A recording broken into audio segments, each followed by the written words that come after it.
Hey everyone, I'm Big John, and welcome to another episode of the Diz Ability Show. This week, coming to you from my ski condo at Sunday River. Don't worry, we're not hitting the slopes quite yet. We're just here for Fall Festival. Anyway, this week, I want to talk to you about some Disney Springs tips. Now, when we go to Disney, we always like to take at least a day or at least an afternoon from the parks and do a little bit of shopping at Disney Springs and see what's new. Now, if you're like us, you want to start at World of Disney, which is the largest Disney character store in the country.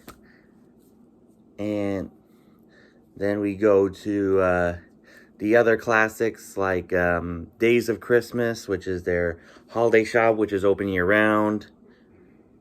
And there's Once Upon a Toy that used to have my Disney racers. And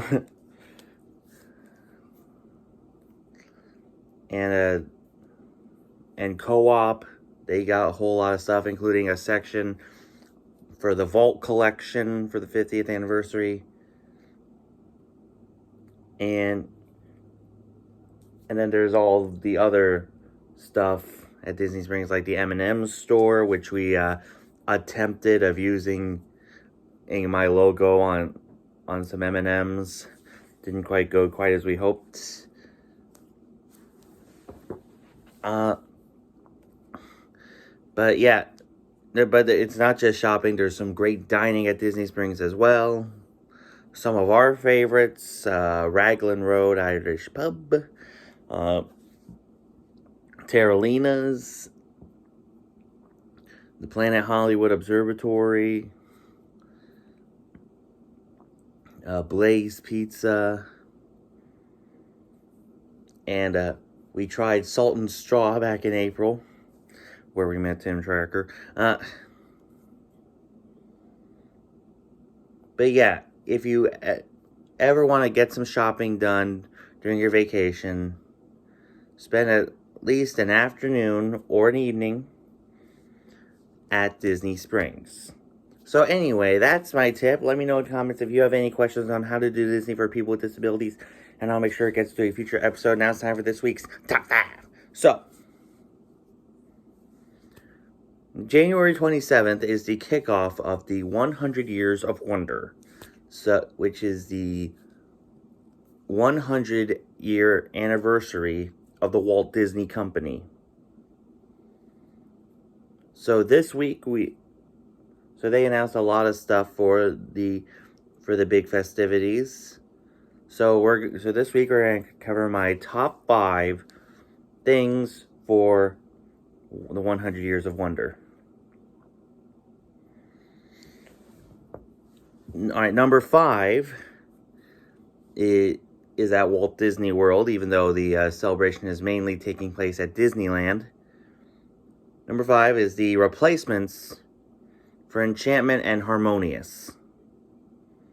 Now,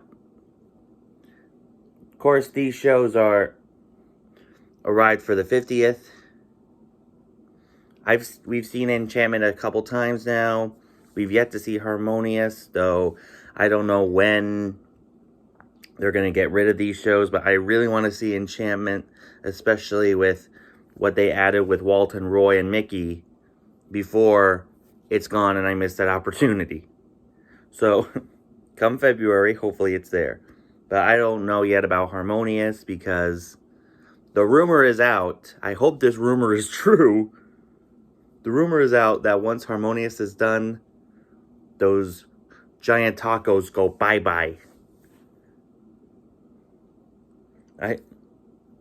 But yeah, I am glad that with these new shows that are coming, that we once again get to hear Happily Ever After, and before we get this new Epcot show, that I'm glad that we have Epcot Forever and as a stand. And I'm still thinking that once the 100 years is over, that Epcot Forever is going to be permanent. I'm just going to say it.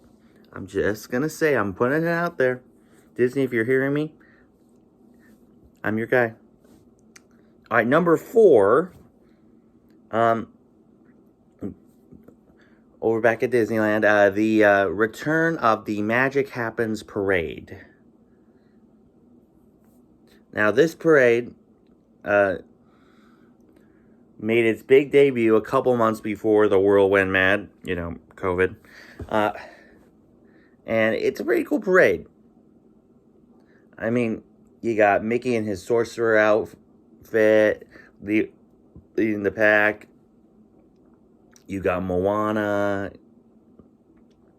You got Miguel from Coco, Frozen, and of course, all of the Fantasyland characters at the end, including Arthur and Merlin from Sword in the Stone. I mean, how much more classic can you get than that? Am I right? So I'll be going to California this April, so hopefully I get to see this amazing parade. All right, number 3, World of Color 1.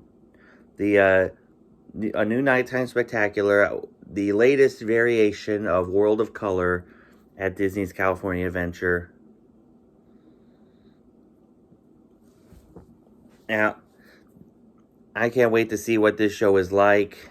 And World of Color is on the water in front of Pixar Pier, and it would be cool if I get to see this show. I mean, any version of World of Color, for that matter. I can't. All right, number 2. I think it's called Wondrous Years. I think that's the name of it. Wondrous Years, the new fireworks show at Disneyland Park. Of course, Disneyland is well known for its amazing fireworks shows, just as much as the Magic Kingdom is known for their fireworks. Of course, I think Magic Kingdoms are better. Of course, I'm a Florida guy, so I'm completely biased to that, but I can't wait to see what this show is like too, because maybe it'll have some new projections on the on Main Street and the castle, and of course we already heard the theme song for it back at the D23 Expo, and I just forgot what it sounded like. Oh well, I'll have to do my digging. And now my number 1 thing for the 100 Years of Wonder is that the day that it starts is also the day that Disneyland's version of Mickey and Minnie's Runaway Railway opens. Now, it was supposed to open along with the rest of Toontown somewhere around March of 2023, but they decided to open it a couple months early. So I heard rumors that there's going to be some different scenes in the ride than the ones in Florida. I don't know if that's true, but I can already tell that Toontown at Disneyland already has a better facade for the ride than Florida. The El Capitan Theater in Toontown. I can't wait for this one. I can't wait to ride this one, and I can compare between the two. So anyway, let me know in the comments what you're looking forward to do the most for the 100 Years of Wonder. So, Give Kids the World announced that they will, in fact, be doing the Night of a Million Lights this year. But it's not going to be at Give Kids the World this year. No, instead, it's going to be at the H2O Water Park at Jimmy Buffett's Margaritaville. If Mother's watching, Jimmy Buffett. She loves Jimmy Buffett. But anyway, all proceeds will be going to Give Kids the World. If you don't know what Give Kids the World is, it is a wonderful organization in Kissimmee, Florida. It offers resort lodging for families whose kids have life-threatening illnesses, and it lets them have access to their favorite theme parks, and it doesn't cost them a cent. So if you're at Disney from November 1st to January 1st, and if you have some spare time on your hands, I highly recommend going to the Night of a Million Lights to benefit this wonderful organization. And you can always go to givekidstheworld.org and and donate there to this fantastic organization. I mean, it's very fitting that we support this organization, because as people who help people with disabilities all the time, we find this extremely important. So anyway, that's our show. As I said, let me know in the comments if you have any questions on how to do Disney for people with disabilities, and I'll make sure it gets into a future episode. Now for this week's shout-outs, make sure you guys check out my friends Jessica and Lewis at One Little Spark JL. They do great live streams from the parks all the time. You never know when or where they're going to show up. Make sure you check them out. Also, make sure you guys check out Josh and Jenna over at Resort TV 1. They do amazing live streams on their channel. Jenna and her husband Dale have started their own channel called Adventure Is Out There, so check that out too, as well as Resort TV 1. Also, make sure you guys check out Pete McDivitt of The Pete McDivitt Show. He does some Disney and sports stuff, so make sure you check him out. Also, our good friends Live in the Magic. They were a Give Kids the World family, and they also support Give Kids the World. Many of their live streams benefit it. And definitely make sure you guys check them out. And for the latest Disney news and gossip, make sure you guys check out WDW Magazine. If you've not subscribed here yet to the Big John Network, what in the Walt Disney World are you waiting for? And tap the bell for notifications so you never miss a second of the fun. And until next time, may the mouse be with you.